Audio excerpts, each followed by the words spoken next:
Hello everyone and welcome once again. तो आज हम जो पढ़ने वाले हैं वो आयुर्वेद में एक बहुत ज़्यादा वेल नोन टॉपिक है, दैट इज़ अ च्यवनप्राश। तो लेट्स स्टार्ट। तो सबसे पहले हम देखते हैं कि अगर आप अपने घर में कभी भी च्यवनप्राश का डब्बा लेकर के आए होंगे तो उसके जस्ट नीचे आप देखना, वहाँ पे अवलेह लिखा हुआ आपको ज़रूर मिल जाएगा। तो सबसे पहले तो समझते हैं कि ये अवलेह किसको बोलते हैं। तो इसकी निरुक्ति है लेह आस्वादने। लेह है यानी कि जिसको भी हम लोग चाट करके खाते हैं उसके लिए यूज़ किया गया है। तो avaleha is basically a semi solid preparation which is made up of the herbal drugs in different proportions by adding the sweetening agents like the jaggery, sugar etc. यानी कि एक सेमी सॉलिड कंसिस्टेंसी का होता है जिसको हम लोग बनाते हैं बहुत सारे कॉम्बिनेशन ऑफ ड्रग्स से, और उसमें हम ताकि वो ईजिली हम लोग इंजेस्ट कर सकें या पैलेटेबल बोल सकते हैं, उसके लिए हम उसमें स्वीटनिंग एजेंट्स मिलाते हैं, जैसे कि जैगरी हो गया, शुगर हो गया एक्सेट्रा। तो च्यवनप्राश जो है वो एक बहुत अच्छा एग्जाम्पल है अवलेह का। नेक्स्ट इसके हम नाम के बारे में बात करें तो जो च्यवन है वो च्यवन नाम के एक ऋषि हुआ करते थे जिन्होंने इस च्यवनप्राश का इनटेक किया था, यानी कि इसको खाया था, जिसकी वजह से ऐसा बोला जाता है कि जो इनकी आयु थी वो बहुत लंबी हुई थी। तो इसके प्रिपरेशन के बारे में बात करें तो it is formulated by the processing of 48 ingredients including the amalaki which is the world's richest source of the vitamin C. तो इसमें टोटल 48 इंग्रेडिएंट्स आते हैं। नेक्स्ट देखते हैं कि ये 48 इंग्रेडिएंट्स कैसे कैसे यूज़ होते हैं। तो जो 38 इंग्रेडिएंट्स है इंक्लूडिंग दी आंवला, उसको हम लोग यूज़ करते हैं कषाय प्रिपरेशन के लिए। नेक्स्ट जो तेल और घृत यानी 2 इंग्रेडिएंट्स है उसको हम लोग फ्राइंग के लिए यूज़ करते हैं। वैसे तो अब घृत का ही यूज़ होता है। नेक्स्ट हम बात करते हैं जो बचे हुए 8 द्रव्य हैं, तो इनको हम लोग प्रक्षेपक द्रव्य बोलते हैं। यानी कि जब च्यवनप्राश का जो मिक्सचर है वो रेडी हो जाता है, देन उसके बाद हम अगर कुछ ऐड कर रहे हैं तो उसको हम लोग प्रक्षेपक द्रव्य बोलेंगे। नेक्स्ट अगर इसके रेफरेंस के बारे में बात करें कि अगर आपको इसकी डिटेल में पढ़ना होगा तो आप कहाँ से पढ़ सकते हैं, दैट इज़ फ्रॉम द चरक चिकित्सा स्थान रसायनपाद चैप्टर 1। तो अगर आपको इसका जो कंटेंट है वो डिटेल में आपको अच्छे से पढ़ना है तो आप वहाँ पे भी जा कर के एक बार देख सकते हैं। तो नेक्स्ट हम आते हैं मेथड ऑफ प्रिपरेशन। फर्स्ट है इसमें प्रेपरेशन ऑफ कषाय। तो कषाय बेसिकली क्वाथ। तो क्वाथ बनाने के लिए हम लोग क्या करते हैं कि टोटल 36 इंग्रेडिएंट्स लेंगे और उसका 16 पार्ट जो होगा वाटर लेंगे। जो हमारा इंग्रेडिएंट्स है जस्ट बिकॉज वो ड्राई इंग्रेडिएंट्स होते हैं, तो ताकि उनका कंटेंट अच्छे से बाहर आ जाए तो उसको हम लोग रात भर पानी में भिगो के छोड़ देते हैं। नेक्स्ट हमारा आता है जो ये रिड्यूस टू 1/4 पार्ट है, दैट इज़ आफ्टर पाक। मतलब कि वो जो कषाय के लिए हमने इंग्रेडिएंट्स और जल का जो रेशियो उसको ऐड करके लिया था, उसको हम लोग पाक तब तक पाक करेंगे जब तक कि वो 1/4 रिड्यूस ना हो जाए। अब ये जब हम लोग पाक कर रहे हैं तो उसमें साथ साथ में ही हम लोग आमलकी को पोटली में बांध करके भी उसमें डाल देते हैं। तो देखते हैं प्रिपरेशन ऑफ आमलकी। तो amalaki is tied in a clean cloth and kept in the same vessel in which the kashaya is about to prepare. तो हम लोग आमलकी लेंगे एक साफ़ सुथरे कपड़े में। ऑब्वियस सी बात है कि जो आंवला है वो भी हमारा बहुत अच्छे से क्लीन किया हुआ हो। तो हम लोग उसको लेंगे और पोटली बना करके उसी कषाय वाले प्रिपरेशन में उसको रख देंगे, बेसिकली टांग देंगे। तो उसके बाद जो होता है कषाय को हम लोग रिड्यूस करते हैं टिल 1/4 एंड देन उसके बाद हम लोग उसको फ़िल्टर करके और एक जगह रख देते हैं कषाय को। अमलकी को लेंगे और उसको अच्छे से डीसीडेट करेंगे ताकि उसका जो भी सीड है वो रिमूव हो जाए और हमें एक पेस्ट फॉर्मेशन करने के लिए ईजी पड़े।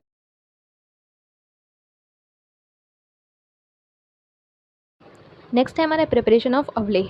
अब हमारे पास एक तरफ आंवला का कंटेंट बचता है और दूसरी तरफ हमारा कषाय प्रिपरेशन। तो अब हम क्या करेंगे कि द सीडलेस आमल की इज़ फ्राइड इन 12 पल ऑफ दाल एंड घृत। तो एक पल होता है 48 ग्राम। तो 12 पल 12 इंटू 48 कर देंगे हम लोग।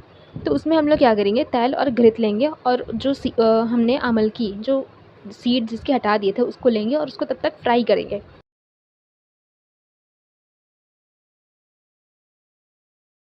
Then it is added to the kashaya and kept on the gas stove. जब हम लोग उसको अच्छे से भून देंगे तेल और घृत में, देन उसके बाद हम लोग क्या करेंगे कि कषाय जो है उसको ऐड करेंगे और उसको पकाते रहेंगे। देन उसके बाद मत्स्य अंडिका। मत्स्य अंडिका जो है वो शुगर के रिस्पेक्ट में यूज़ किया जाता है। तो जैसा कि मैंने बताया कि जो मत्स्य अंडिका है वो शुगर की तरह यूज़ होता है। तो इसमें तब तक हम लोग उसको पकाते रहेंगे जब तक कि अवलेह पाक लक्षण नहीं आए। तो अवलेह पाक लक्षण क्या होता है? अवलेह पाक लक्षण जैसे कि नॉर्मली हम लोग चाशनी बनाते हैं तो उसमें हम लोग तार देखते हैं कि कितना तार फॉर्मेशन हो रहा है। तो उसी तरह से हम लोग इसमें भी तार फॉर्मेशन दिखेंगे। जब तक कि वो एक तार फॉर्मेशन ना हो रहा है तब तक हम लोग उसको पाक करते रहेंगे। Then after attaining the paka lakshana, take it down from the fire and add all the prakshepaka dravya one by one. तो वीडियो के स्टार्टिंग में ही मैंने आपको बताया था कि प्रक्षेपक द्रव्य वो द्रव्य होते हैं जिसको हम लोग पाक के बाद आफ्टर कूलिंग हम लोग जो भी ऐड करते हैं उसको हम लोग प्रक्षेपक द्रव्य बोलते हैं। जब ये कूल डाउन हो जाए देन इसको हम लोग स्टोर कर लेंगे एक क्लीन एंड एयरटाइट कंटेनर में।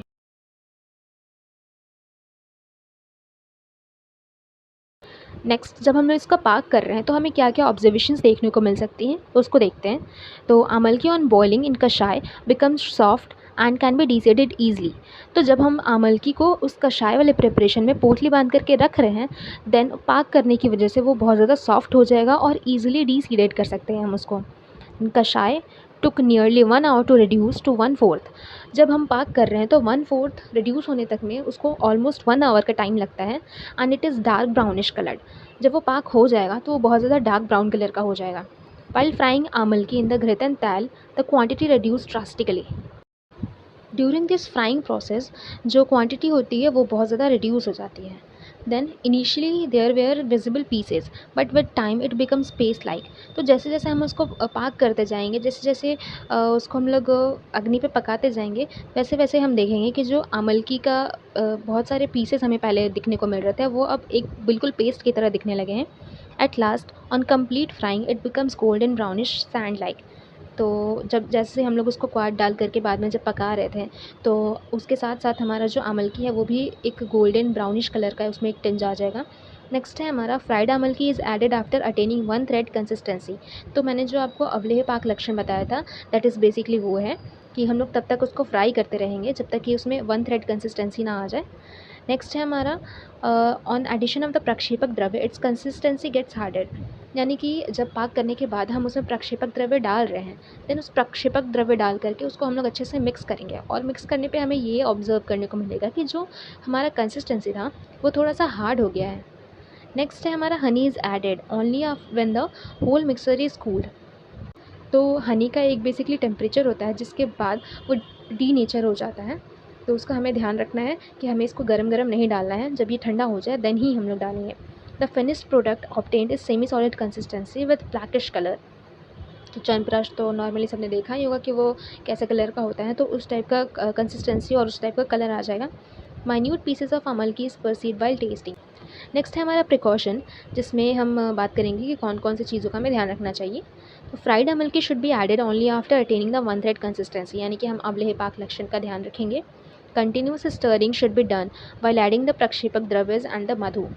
तो हम लोग अच्छे से उसको स्टर करेंगे ताकि अच्छे से प्रक्षेपक द्रव्य और जो हनी है पूरे के पूरे कंटेंट में अच्छे से मिल जाए। Honey should be added only after the proper cooling of the mixture. तो ये पॉइंट भी मैंने आपको अच्छे से समझा दिया है। Okay, so thank you guys. And अगर आप लोग को मेरा ये जो वीडियो है किसी भी तरह से इन्फॉर्मेटिव लग रहा है तो प्लीज़ ज़्यादा से ज़्यादा हो सके तो मेरे वीडियोज़ को लाइक शेयर एंड सब्सक्राइब करें। Thank you so much.